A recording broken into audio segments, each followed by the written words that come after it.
review of last week. For those that wasn't here, who didn't catch the video on Brooklyn Moors, our YouTube channel. Hold on 1 second, I'm getting myself straight here. Last week I went in, I talked about the Melungeons.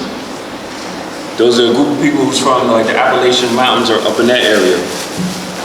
And now when you do the research on these people, they say they're from, some will say they're from France, some will say they're Portugal, they're Portuguese, some will say they're from North Carolina, some will even say they're from Brazil. And when you do the research, they actually from all these places. And these places where they came from, there was Moors, dark-skinned people. Our brother John Sevier, I hope I'm getting that right, in 1784, he went up into the mountains and we was chilling up there. And he described them. He's like, yeah, they tall, dark complexion, described right here. It's showing that it was Moors here. So that's when people say that Moors, y'all wasn't here, and all this, saying, yeah, we was here. And people was calling themselves Moors. This is even in the 1700s. But one of the reasons that they ended up in the mountains or whatever, because now I went into a lot of the laws of Virginia during the 1600s. That's when they started the interracial stuff. If you sleep with a Negro, if your mother's this and that, you're gonna be in. So people was trying to get away from that. So that's how they end up making their way out there, up into the mountains. And another reason that I went into the Melungeons because Abraham Lincoln is the descendant of these people. And then one of the things I finished up was the descriptions of the Melungeons. A lot of them say they're tall, high cheekbone, thin lips, their hair, the color of their eyes. And if you know, it fits Abraham Lincoln description.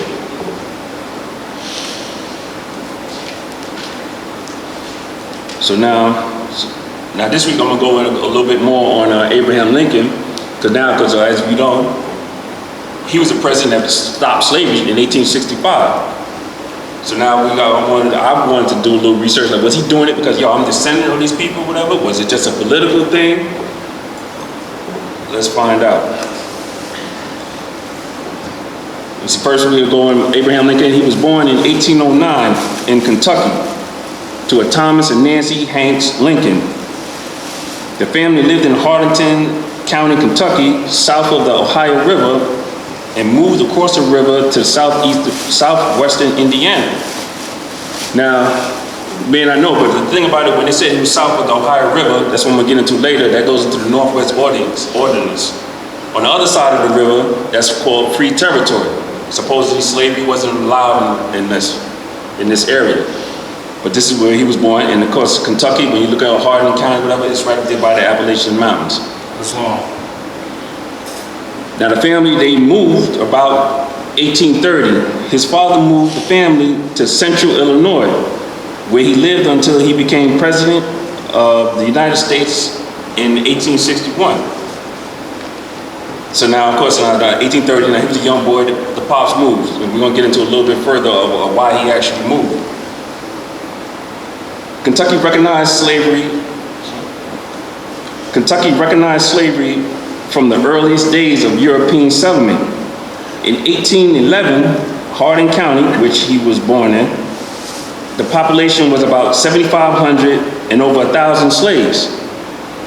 Now, first of all, when I say slaves, please remember that when I say slaves, don't always think that somebody look like us. The European, they were slaves too. That's right. They call them indentured servants, or even when we say servants, whatever, that means them too.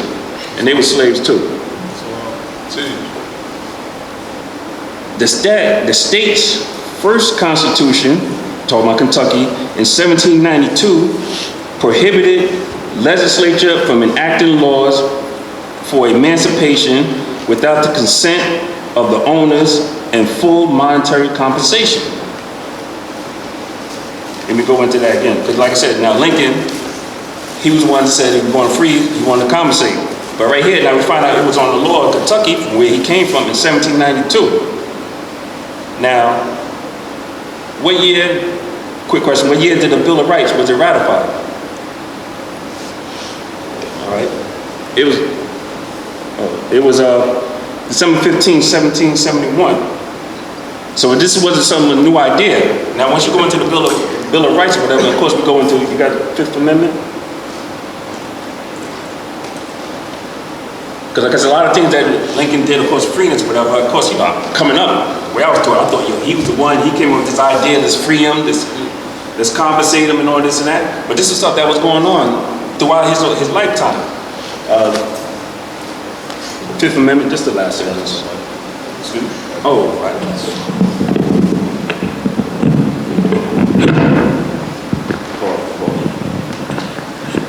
Now right here, I just want to reiterate right there, because now in 1792, they had legislation on the books talking about if you're going to free somebody of their property or whatever, you got to compensate them.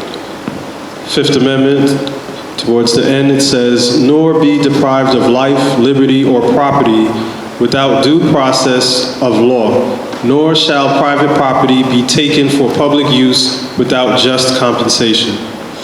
Islam?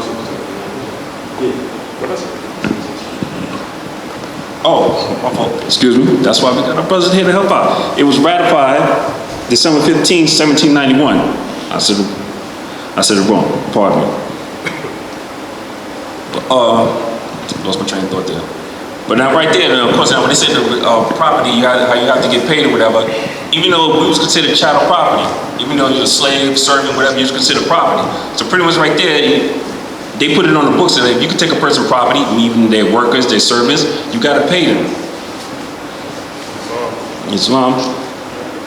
So now also, fast forward, because I'm going to jump into some of the things that Abraham Lincoln brought out, and then I'll go back a little bit further into kind of what laid the foundation for it.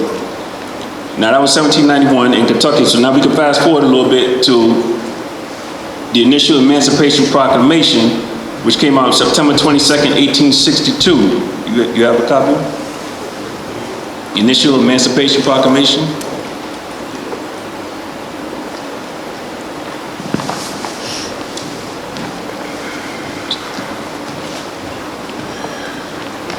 So right there, it was laying the foundations of some of the things. You saw with the second paragraph. Yeah. Initial Emancipation Proclamation, September 22nd, 1862. That it is my purpose upon the next meeting of Congress to again recommend the adoption of a practical measure tendering pecuniary aid to the free acceptance or rejection of all slave states. Islam. That's the main thing I wanted to get out of that. Of course, for those again, there was 4 proclamations that Abraham Lincoln put out. I'm just going through a little bit of it and showing how some of these ideas came from. And of course, now the pecuniary, that's pretty much saying that we're going to help you out. Pecuniary consisting of or measured in money. It's pretty much going to take it. We're going to give you aid for it. Now, real quick, we can go into the compensation, emancipation, the third paragraph. What's the compensation emancipation? Now, of course, compensation emancipation proclamation, you're right. It came out on December 1st, 1862. Now, this is right here, when you get a chance, you go through it, it lays out more in the detail of how people's going to get paid, and also it goes into colonization, and we're going to speak on that too. Third paragraph.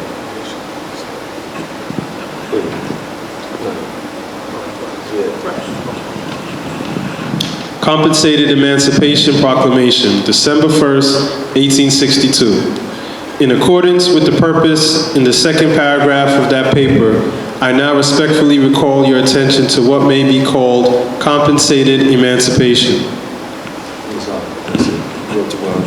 Section 17 out the 1320. And I'm saying again, he's putting it out there because now it's been on the books since 1791. If you take a person's property, you got to give them some money. But obviously, they wasn't really doing it. So now, in Lincoln came, of course, he was the one that really put it into motion. Now, of course, right now, you're going to read one of the sections, the 13th Amendment with 20 sections. Because, if you look on the books right now, you see only 2 sections. That's not false. That's false. It's supposed to be 17 sections. But they did that little switch pretty much when they killed them. And 3 years later, 1868, when they came out with the 14th Amendment, they did this switch. But now this right here is this section 17, and again this goes in on some more compensation. Section 17 of the 13th Amendment with 20 sections. Whenever any state wherein involuntary servitude is recognized or allowed shall propose to abolish such servitude and shall apply for pecuniary assistance therein, the Congress may, in its discretion, grant such relief not exceeding $100 for each person liberated. But Congress shall not propose such abolishment or relief to any state. Congress may assist free persons of African descent to emigrate and colonize Africa. Islam. We'll read the last part too. We're going to get into the colonization too a little bit. Right there, so I'm just laying it down, the foundation of what brought Lincoln to his decisions. Now let's backtrack a little bit to 1779. Working on a new constitution in Kentucky, where he was from, a debate over slavery took place, and a young Henry Clay, early in his career, appealed to white Kentuckians. They say white Kentuckians, enthusiasts as they are for liberty, to consider the fate of fellows being deprived of all rights that make life desirable. He urged the convention to adopt a plan of gradual emancipation. Again, this is going back to 1799. Clay's plea failed. Later in his career, he became one of the nation's prominent statesmen and Lincoln's political idol. So Lincoln grew up idolizing this man. Since he was coming up, he got into the political game, he looked at this. But again, this guy, Henry Clay, in 1799, he was already trying to put it out there like, yo, let's free the slaves. The indentured servants, whatever you want to call them. Because now they're looking at it like, yo, that's cruel, that's immoral. But they said white Kentuckians. He wasn't talking about us. Islam. Because now, let's fast forward a little bit, that was 1790. In 1808, a year before Lincoln's birth, legislature prohibited the migration of all free blacks into Kentucky. The people of Kentucky, including emancipationists, did not want free black population. So now you understand, like they was one of the free people, but not the so-called blacks. As we said before, when they started sending them west, these people was on the refuge, they was on the run. And why was he on the run? Because you got to remember, the war over there in Europe with the Christians against the Moors, Islam, it never stopped. They came over here, the Europeans came over here. At first they was like, all right, but then you see the 13 colonies and all that, how they started to get their numbers up. How was they doing it? They was taking our land. He was going to war with them. And they was, at the time they was winning. Every time you get a new state, they win new lands and everything. That's because they was winning. But we don't know this, and we hear these things, we watch these cowboy Indian movies or whatever, like, they ain't got nothing to do with us. That's us. That's Hollywood making fun of us because we don't even know our own history. Islam? Lincoln's parents didn't like the institution of slavery. The South Fork Baptist Church, which they belonged, divided over slavery around Lincoln's birth. And the outstanding group formed his own congregation, and his parents joined him. Lincoln recounted this was his father's move. This was the reason that his father had moved to Indiana. Now, to see the reason that his father moved, because of course there was a lot of people who's like, yo, we're not with that slavery. And of course it started on the East Coast and it started making its way. So that's what started pushing a lot of people out, like, yo, we don't want to deal with that. We're not saying we're going to go out there and try to stop it, but we don't want to deal with it, so we're going to move. Because obviously, they got young children, whatever, don't want them to get picked up and put into slavery, or indentured servants, since they look supposedly Caucasian. And not only that, another reason that he moved out to the west or whatever, land surveyors, it was shoddy. You could buy some land right now, like, oh, yo, you got this 10 acres. You pay this money, the next somebody's like, what are you talking about, you got this 10 acres, man? Yo, this is my land. What's up? Islam, excuse me. I ain't a college. I rise to my highest height, give praise the Father God, Allah. I give honors to all prophets, Jesus, Muhammad, Buddha, Confucius, and the prophet of these last days, top prophet, Noble Drew Ali. I'm Jeffrey Aram Gideon, everybody in peace. Also, like when England started sending their people over here, they was offering them acres as indentured servants. And when they finish up their time as indentured servants or slaves, which they refer to them as well, they get their acres and they could help build their economy up. But what we found out that they was sick. They was malnutritious. They didn't eat right. They bought diseases, and they wound up dying off. So they was basically worthless as servants. So that's when they started getting quote unquote Africans as slaves to fill that void long term. Around the time when they was finding out that they was losing, they wasn't maintaining the agriculture and stuff like that, so the economy was going down. And then they were selling these people by the boatload. They didn't want no older people, and they didn't want the sickly young kids. They wanted those with able bodies to maintain, the acres so they could build their society. And though it was only a few that lasted, and they passed that down through their bloodline, their descendants, to keep their wealth and their status in their society. To some degree, a lot of them that came over here thought they was gonna get land. They didn't get nothing. Yeah, that's it. They got just thrown in slavery right along with the so-called black people out there. And then the Europeans, they were so wicked that they actually had to put it on the law, like, yo, stop sending children over here. Yeah. They would send them over there younger than 12 years old, just snatching them. They was clearing out England, clearing out the prison, yo, send them over there. They was doing that to their own people, so how do you think they feel about us? And they was at war with us. Islam. But now, since the 18th century, slavery has existed in the region despite the Northwest Ordinance.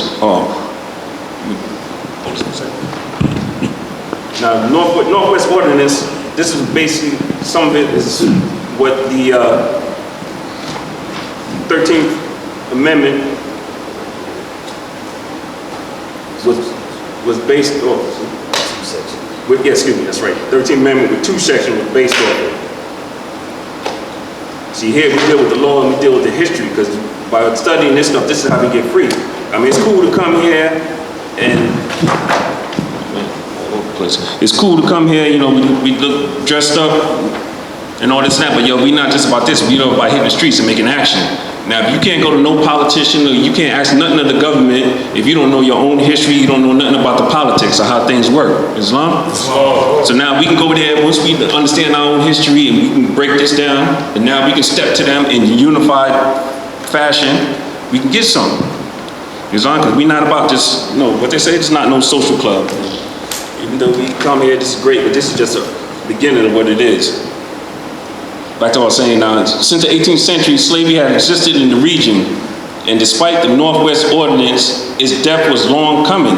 In Indiana, now just real quick, I wanted to go into the Northwest Ordinance.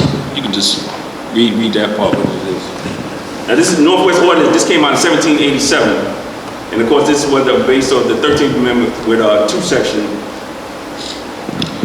There shall be neither slavery nor involuntary servitude in the said territory, otherwise than in the punishment of crimes, whereof the party shall have been duly convicted, provided always that any person escaping into the same, from whom labor or service is lawfully claimed in any one of the original states, such fugitive may be lawfully reclaimed and conveyed to the person claiming his or her labor or service as aforesaid.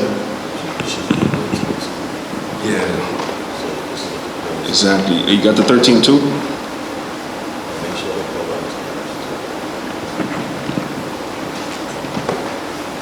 So right now I'm going to pick that. Now that was the Northwest Ordinance. This was territory pretty much nowadays we consider like Indiana, Ohio, Illinois. At this time they were talking about, nah, this is a free state. You can't bring slavery over here. But if a person's already a slave and they come over here, then they still a slave. That's why we go in further into the Dred Scott case, because he went into this territory. He's like, oh no, I'm free. But then he went to court and everything. He was like, no, you still a slave. Oh, but to compare what he just said, you go into the 13th Amendment with 2 sections. The one on the books, right? Yeah, the one on the books. If you go anywhere now, this is the one gonna come out, not the one with 20 sections. Make sure you understand it. Right now. Oh, so right now I'm just comparing again. I'm going in. I'm laying the foundation of what Lincoln brought out. Because again, like I said, in 1865, by the time he transcended, he already had the 4th Proclamation and the 13th Amendment, which was a big thing. of course, a movie and everything about the 13th Amendment, but people think it's only about the 2 section, it's about the 20. So I'm showing his foundation of what was going on in his area, his environment was coming up, what led him to go hard to get this done.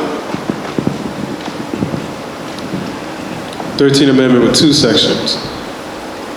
Neither slavery nor involuntary servitude, except as a punishment for crime whereof the party shall have been duly convicted, shall exist within the United States or any place subject to their jurisdiction. 2nd section. Congress shall have power to enforce this article by appropriate legislation. It's long. First, I give praise to Allah, honors of divine prophets, and grand Sheik, you said, peace. Peace. Do y'all see the similarities in what he just read? Because I want you to understand what's going on. When he read the Northwest Ordinance of 1787, it's the same language in the 13th Amendment with 2 sections. All they did is took the knowledge, the information from that document and put it in the 13th too. That's not the real 13th Amendment that was lawfully ratified with the 13th Amendment with 20 sections. That's what they did is took that. So I want you to understand what he's going on. He's dealing with the compensation, emancipation proclamations, and all these things. This is what was given to us when we was free as slaves. We supposed to be given colonization, meaning that we're able to live anywhere between the Allegheny Rocky Mountains or along the 36°30, and that we was able to be compensated, that we supposed to be paid and we supposed to be made citizens. None of this never happened. So that means that America's in default. And if somebody goes into a default judgment, what happens? You are able to sue. So we supposed to be suing the government for them not upholding their obligation. That's right. So we supposed to be basically like, a sheik used to tell me, we supposed to be living like them sheiks over there in the east. They be getting money off of all that oil. We supposed to be getting all that money off of that compensation they supposed to be giving us. Right. So if this was due to Europe, if the Europeans was do this, you know they would have been crying for their money already. But you know what it is? We don't really believe it. Jeez. But it's a fact though. Peace. Appreciate it. Let me speed up. Well, not speed up, but go a little forward. Now, right there, that was the Northwest Ordinance up there in Indiana, Illinois. Now, supposedly you're supposed to be free, but of course, they learn how to work through the little loopholes. The Illinois Constitution in 1818 prohibited slaves from being hereafter introduced, but did not declare free those already living in the state. As late as 1840, the census around 331 slaves in Illinois allowed slave owners to sign supposedly voluntary indentures with black laborers brought in from other states, effectively keeping them in bondage for many years. Newspapers carried notices for the buying and selling of these servants. So pretty much what that is, if you was already up in the territory, and now you are what your mother is. Now if your mother was considered a slave, indentured servant, whatever, you can't bring no new slaves in, but if you born there and your mother's already one, you still one too. But now going on to what the Grand Sheik was talking about, compensation. Now, even though Abraham Lincoln, he came up with the compensation compensation December 1st, 1862. Again, that was something that he learned, because you know history. And now, again, when he talked about how we have to be compensated, listen what happened to England. In some cases, now this is when they freed the slaves, or their property, whatever, they was getting compensated. In some cases, owners received direct cash payment as well. In the British Empire, Parliament in 1833 mandated almost immediate emancipation. The law appropriated £28 million to compensate the owners. So that little small island in England, whatever, it's like, okay, you're gonna free up the slaves, the government gonna give you $28 million. Now, of course, now they learned that almost bankrupt the country. Now, no one proposed to compensate slaves for their years of unrequited toil. The experience of emancipation in North and other parts of the hemisphere strongly affected subsequent debates over slavery and influenced Lincoln's own idea about how to abolish the institution. Now right there, this is where this laid some more part of the groundwork. But see, Lincoln, you go to the Compensation Emancipation. Compensation Emancipation. Now just like what the grant she was saying, that we're supposed to be compensated. England did it 28 million pounds. This is back in 1833. 1838. I'm gonna make sure I get my year right. No, 1833, I was right. 28 million pounds back then. You can imagine how much that would be today. So now Lincoln set it up for us that we were supposed to get compensated. The slave owners were supposed to get compensated. You see, we were supposed to get pecuniary aid. But he saw what was going on here, so he's like, we're gonna give them 37 years, the government, to do this. No, compensate. Oh, no.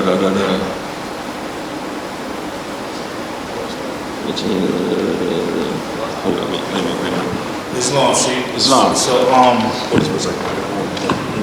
English compensation was before the one that was created with Abraham Lincoln. So they was taking laws that was abroad and bringing them here and applying it to our society. This slavery wasn't just a U.S. thing. This is worldwide. Okay. It affected it. To look at the cotton that it was exporting out this country, Yeah. it's like the oil of Saudi Arabia now. That's how it was America back then. That's how they blew up. Well, what's the foundation of the Dutch 26? Where it come from? The foundation Yeah. came from Civil War. Nah, come on, think. Where did Abraham Lincoln derive the Dutch 26 from? What was the debate about? In the Senate. Slaves. And what was the only remaining law? The Levitical, Mosaic law. Exactly. At the end of the day, this is true, but the foundation of the Levitical laws, that's the foundation where all of it come from, because they had to compensate the slaves in the Levitical. I was confusing myself because going with the Constitution and he brought it into. So I think I started confusing myself. Like, he just clarified it, but I was going along with the Constitution. She was said the Constitution. I think the Constitution was just over here, but he brought international England. What was going on there? So the laws that was going on there was affecting the laws that was going on over here. No. I don't get that mixed up. I'm saying Abraham Lincoln, he saw what was going on. Yeah. So he saw like, okay, they up 28 million pounds, and the country almost went bankrupt. Yeah. So I'm not gonna do that to the Union. So that's why he laid out a plan, which he's gonna, matter of fact, you can read right now. You get it, Jeff? Yeah, I get it. I'm Just, I'm here talking about America and England, so it's kind of like All right, let me read this first. Compensated Emancipation Proclamation, December 1st, 1862. The aggregate sum necessary for compensated emancipation, of course, would be large, but it would require no ready cash, nor the bonds, even any faster than the emancipation progress. This might not, and probably would not, close before the end of the 37 years. See right there, see, you said, all right, I'm gonna set it up, so we're gonna pay them, but 37 years to do it. Not just at once or whatever. But then also we're gonna go into, he gave him 37 years, because he knew after that, we was multiplying. We was being fruitful and multiplying. He knew that they keep going, if you don't pay this, and that debt just gonna keep rising. And it's gonna be the same thing, you're gonna go broke.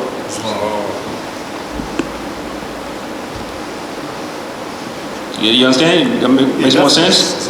It's not like they was actually working together, but he just saw what was going, like, oh, that's what happened to you? That's what happened to you? Just like, you walking down the street and you see somebody up front get robbed, it's like, oh, wait a minute. It was a win-win. Suppose it could have a win-win. Why you think so? They'll cease the war, but they'll get their money long term. Yes, that's what it's supposed to be. Whatever grows behind that is more money, as far as the extra population. That's how I view it. That's how it's supposed to be. But as you know, what happened when the 14th Amendment came out? It's adopted. They made corporate citizen or something like that. That too, but also in the 14th Amendment, it said that they're not going to pay no debts, Yeah, no prior debts. Against the Constitution. And that goes against, of course, the Fifth Amendment. Compensated. So that's why in 1868, that's when they put it on the books, like, oh, we ain't paying no debts. And then that's when the South started wilding out again. KKK. Same old tricks they've been doing.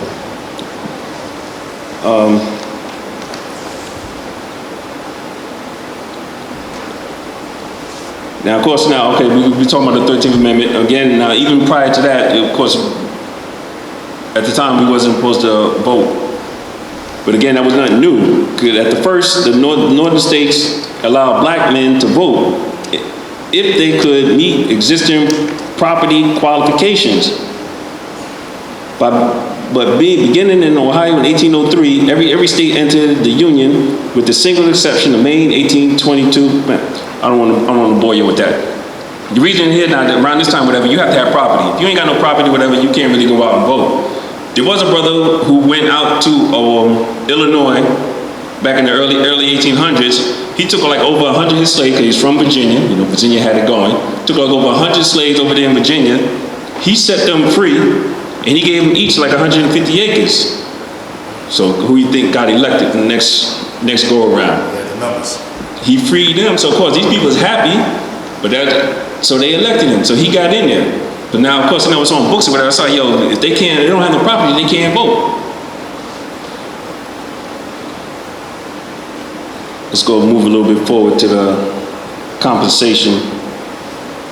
Okay, matter of fact, even before, again with the compensation, I just want to read this. Now, you heard about England, how they wanted the $28 million, and how they had to cough up. Now, even now, around this time, this is what America already knew about us. By the eve of the Civil War, the slave population in the United States had reached nearly 4 million. The economic value of these men, women, and children, when considered as property, exceeded the combined worth of all the banks, railroads, and factories in the United States. In geographical extent, population, and the institution's economic importance, the South was home to the most powerful slave system the modern world has known. You take all the banks, the railroad, you take everything, we work more on that. How you gonna pay us? Where you gonna get the money from?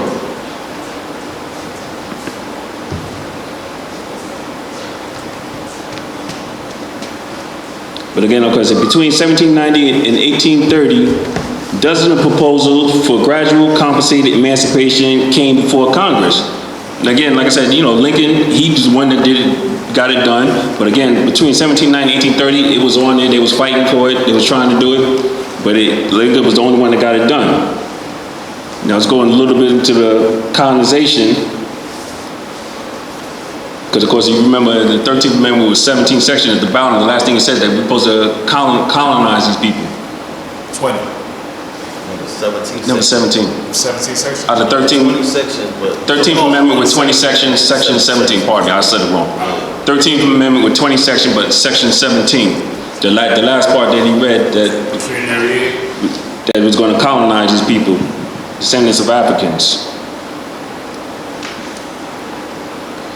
Increasingly supporters of emancipation coupled their proposal with colonization, the removal of black population from the United States.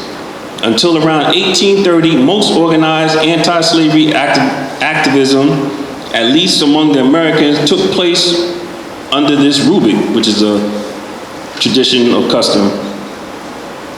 In this respect, the United States was truly exceptional. As Harper Weekly pointed out, nowhere else in the Western Hemisphere was it seriously proposed to expatriate the slaves after the emancipation. Absurd as the idea of colonization may appear in retrospect, it seemed quite realistic to its advocates. Many large groups have been expelled from the homelands in modern times. For example, Spanish Muslims, Jews after 1492.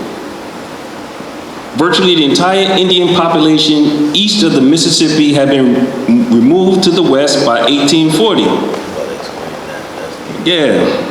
So now, you see how they couple all that together.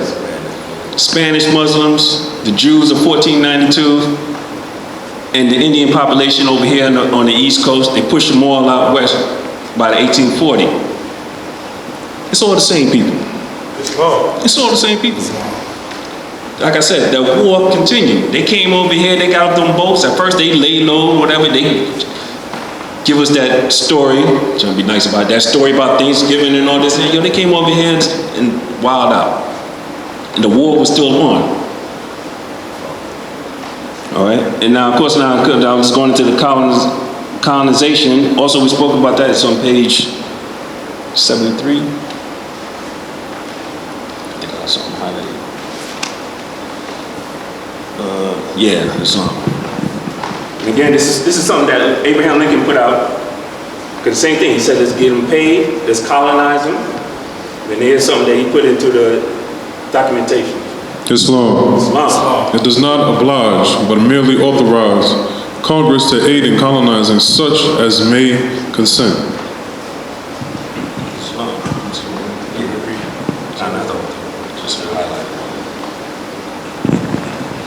This ought not to be regarded as objectionable on the one hand or on the other, in so much as it comes to nothing unless by the mutual consent of the people to be deported, and the American voters through their representative in Congress. I cannot make it better known that it is already that I strongly favor colonization, and yet I wish to say there is an objection urged against free colored persons remaining in the country, which is largely imaginary, if not sometimes malicious. It is insisted that their presence would injure and displace white labor and white laborers. Islam? So, appreciate it. So now right there they're saying, yo, let's get rid of them, man. Because we keep them around, they're gonna take all the jobs. So let's get rid of them, let's colonize. So of course now, people's like, oh yeah, it's colonized, they put it in there, it's colonized, but not everybody was with it. The black mobilization against colonization formed one of the key catalysts for the rise of a new militant abolitionism in the late 1820s, 1830s, compared to previous anti-slavery organizations that promoted gradual emancipation, compensation, and colonization. Abolitionism was different. Matter of fact, long story short, what it is, they was trying to come up with this plan, whatever. Like, we're gonna take this money, whatever, and we're gonna send y'all back to Africa. But of course, a lot of people here was like, you're not. Why would you send me back there? For different reasons. I've been here for generations. I don't know nobody over there. And two, a lot of the people like, we are from here. Why would you kick me out my land? Why? That's like, and that was one of the things that they was fighting for. Because like I said, when you go into the so-called Native American, the wars that this country was having against them, that was wars against us. Even Thomas Jefferson, and in the war of 1812, take no spot, man. In the war of 1812, when he's down there in Florida, he said, yo, this is not an Indian war, this is a Negro war. Moving on up. Whoa. Yeah, right? He rubbing off on me, man. But all right, I'm gonna finish up with that. I'm gonna go into more details because I know I kind of rushed through things. I want to give them more detail of how it led up to the 13th Amendment with 20 sections and the 4 proclamations and how that affects us and why we have to study that. Because without studying that, you won't understand when we say things like, yo, I'm not black, I'm not colored, I'm not Negro, and all this and that. This goes back to what the Prophet taught us. He told us this. Islam. And now when we go back and we do the knowledge or whatever, we understand, yo, this is true, man. Because we know we go through our one-on-ones, we're not black, colored, Negro. But by calling yourself that, you go into the court of law, you're dead in the eyes of the law. That's one of the reasons you call yourself black, African American, and live TV, YouTube, the way we get treated, killed, right there. Nothing happened to these people. But let's be real. Go out there and I kill a European. I'm out for the rest of my life. But with that, I'm gonna end up with that. I'm gonna go into more detail next week. So with that, I say Islam and peace. Peace.